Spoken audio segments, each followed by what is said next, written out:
Urgence est très grave. Nadi Bamba Gbagbo répond au ministre Amadou Koulibaly et menace de faire de graves révélations. Selon elle, la balle est dans son camp. Chers partisans, écoutez ces révélations choc jusqu'à la fin. Aimez, partagez et abonnez-vous. Ce pouvoir moribond a de tout temps semé la terreur. Écoutez. Monsieur le ministre, la suite de l'histoire, ça dépend de vous. Quand on est auprès d'un chef d'État, un monsieur qui a dirigé la Côte d'Ivoire, on se doit d'être profonde. C'est pour ça que je garde le silence, je ne parle pas. Et je ne parle pas parce que quand je commence à parler, je suis sans filtre. Mais le reste de l'histoire, ça dépend de vous. Je vous remercie.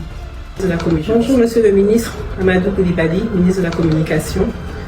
J'aurais voulu m'éviter un tel exercice, mais il y a des moments de la vie, garder le silence n'est pas bon. Ce matin, j'ai reçu par WhatsApp un message d'un de mes amis qui m'a envoyé une nouvelle vidéo. Nous allons écouter ensemble ce que vous avez dit.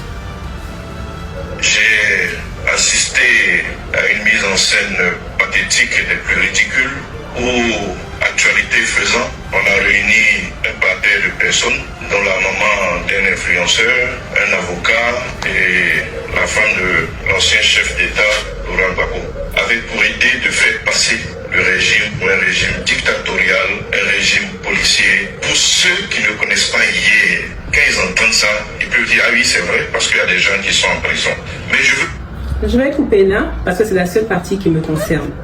Les autres parties, vous parlez plutôt de la gouvernance du président Laurent Gbagbo. Mais le RDR aussi faisait partie du gouvernement du président Laurent Gbagbo. Je ne viendrai pas répondre le président Laurent Gbagbo, parce que ce n'est pas mon rôle de répondre pour lui. Il est un homme politique, il a été président de la République de Côte d'Ivoire. Il répondra et je sais qu'il pourra répondre. Mon rôle n'est pas de répondre pour lui. Monsieur le ministre, je pense que vous m'aviez répondu et c'est à votre nom propre que vous m'aviez répondu. Vous n'avez pas répondu en tant que porte-parole du gouvernement. Parce que si c'est en tant que porte-parole du gouvernement du président Alassane Ouattara, certaines personnes bien informées vous auraient dit de ne pas me répondre sur ce sujet précis d'emprisonnement. Pourquoi je le dis? Vous n'êtes peut-être pas au courant de beaucoup de choses, même si vous faites partie du RDR. Je vais vous raconter une histoire. En 1999, je ne sais pas si vous vous en souvenez, quand ils sont venus arrêter les militants du RDR d'alors, les militaires étaient venus justement au siège du RDR à la rue Le Pic. J'étais journaliste à cette époque et j'étais juste venue interroger Madame Henriette Dabaté, qui était la secrétaire générale du Rassemblement des Républicains. Et nous étions dans ses bureaux quand la police a fait irruption pour pouvoir l'arrêter. Elle a été arrêtée et la deuxième personne qui a été arrêtée, c'était moi. Mais quand moi on m'a arrêtée, j'ai été frappée, molestée, tabassée par les policiers d'alors. Madame Henriette Dabaté a été récupérée, ils l'ont mise dans le fourgon. Ensuite, on m'a jetée aussi dans la voiture des policiers, dans le coffre aussi, avec Madame Henriette Diabaté. Et la troisième personne qui a été arrêtée, c'était le ministre Amadou Koulibaly, paix à son âme. Nous étions trois à avoir été arrêtés. Mais je tiens à faire une précision importante. Je n'étais pas militante du RDR, je ne suis pas militante du RDR, et je ne pense pas être un jour aussi militante du RDR. Mon père m'a transmis deux choses. Mon amour pour l'Africa Sport National et mon amour pour le PDCI. Mon père est un militant du PDCI RDR. Donc, à cette époque-là, j'étais donc militante du PDCI RDR, même si je n'avais pas ma carte du PDCI RDR, j'avais de la sympathie pour ce parti politique. Et donc, on était trois, ils nous ont déportés jusqu'à l'école de police. Arrivé à l'école de police, mes patrons d'alors, d'Africa numéro 1, ont commencé à appeler le ministre de la Communication, qui était Madame Danielle Boni-Glagri, qui dit qu'ils ne comprennent pas pourquoi on peut arrêter une journaliste. Donc j'étais avec Madame Henriette Diabaté. Après les interventions, j'ai pu sortir, mais avant de sortir de l'école de police, tous les autres militants du RDR, qu'on a considérés comme des prisonniers du président Henri Konan Bédié, s'étaient constitués eux-mêmes prisonniers. Ils n'avaient pas été arrêtés. Les trois personnes qui ont été arrêtées au siège à la rue de Pic, c'était donc Henriette Diabaté en première position, en deuxième position c'était moi, et en troisième position Amadou Koulibaly. Arrivé à l'école de police, je suis restée quelques heures, mais après des interventions, j'ai pu sortir de l'école de police. Mais avant de sortir de l'école de police, comme j'étais journaliste et que j'avais pu être en contact avec la ministre Henriette Diabaté, elle m'a demandé de faire un certain nombre de choses pour elle. Moi, quand je fais quelque chose pour quelqu'un, je n'en parle pas. Parce que quand tu es éduqué, que tu fais quelque chose, tu dis pas j'ai fait ça, j'ai fait ça, j'ai fait ça. C'est à la personne de parler. À cette époque, je devais avoir 24 ans, 25 ans. Mais j'étais outrée qu'on puisse arrêter une mère. Je sais ce que j'ai pu faire pour la ministre Henriette Diabaté. Elle est encore vivante, Dieu merci. Elle pourra témoigner. Je ne connaissais pas la maca. Je ne sais même pas ce que c'est que la maca. Mais à cause d'Henriette Diabaté, j'y allais comme une fille l'aurait fait pour sa mère. Ce que vous dites que c'est une scène ridicule ou pathétique, moi j'appelle ça une scène empathique.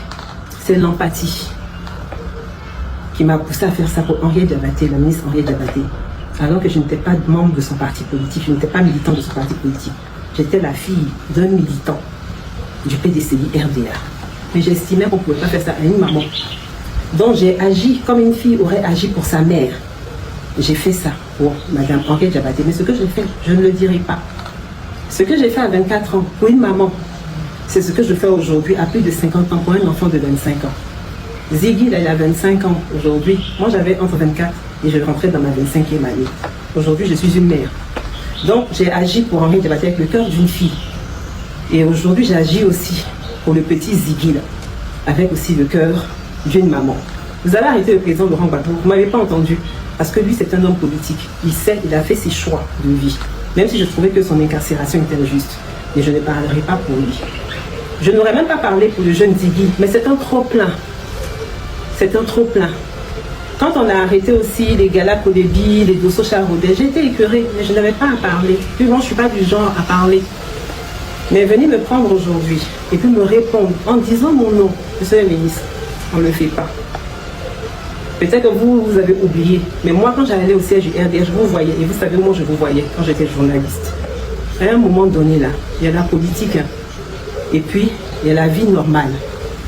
On n'a pas besoin de faire tout ça. On n'a vraiment pas besoin de faire tout ça. Vous m'avez indexé, et puis vous avez cherché à m'attribuer aussi des actions du gouvernement d'alors. Gouvernement dans lequel le RDA aussi figurait. Mais le faire, ce n'est pas bon, c'est un fâcheux précédent. C'est un vrai fâcheux précédent, ce n'est pas bon.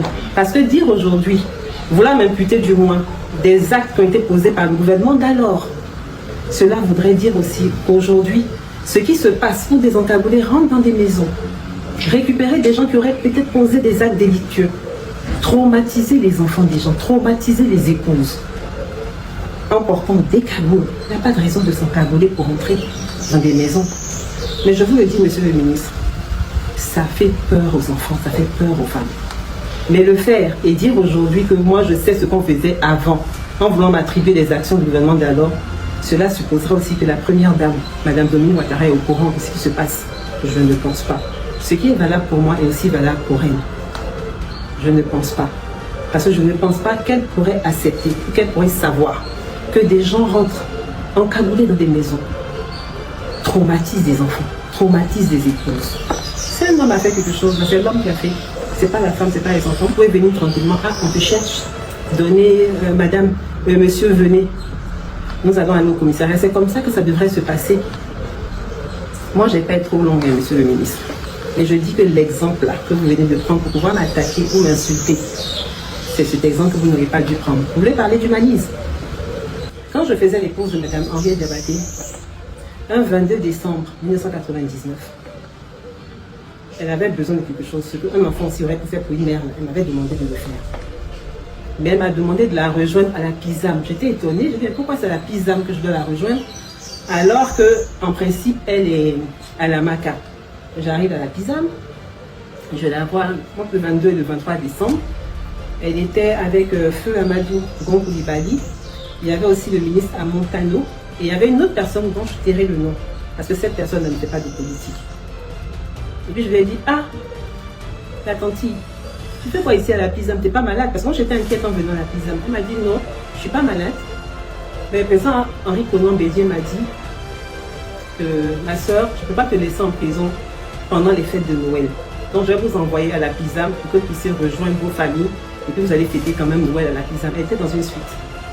Henri Konan Bédié. Il avait lu. Amadou, en fait, elle était toute personne en prison. Mais il s'est souvenu qu'elle était sa sœur. Et il l'a fait sortir discrètement pour qu'elle puisse rejoindre ses enfants. Et pendant qu'on était justement à la Pisam, dans cette suite-là de la Pisam, j'ai commencé à entendre des coups. Je pensais que c'était des coups de pétard. Et puis j'ai dit, ah, c'est Bangé. L'un d'entre eux m'a dit, c'est pas Bangé. C'est des coups de feu, des coups de fusil. Et la personne a dit à la ministre Henriette Diabaté, nous allons vous ramener à la MACA. Monsieur le ministre, la suite de l'histoire, ça dépend de vous. Quand on est auprès d'un chef d'État, un monsieur qui a dirigé la Côte d'Ivoire, on se doit d'être profonde. C'est pour ça que je garde le silence, je ne parle pas. Et je ne parle pas parce que quand je commence à parler, je suis sans filtre. Mais le reste de l'histoire, ça dépend de vous. Je vous remercie et je vous souhaite une excellente journée. Merci.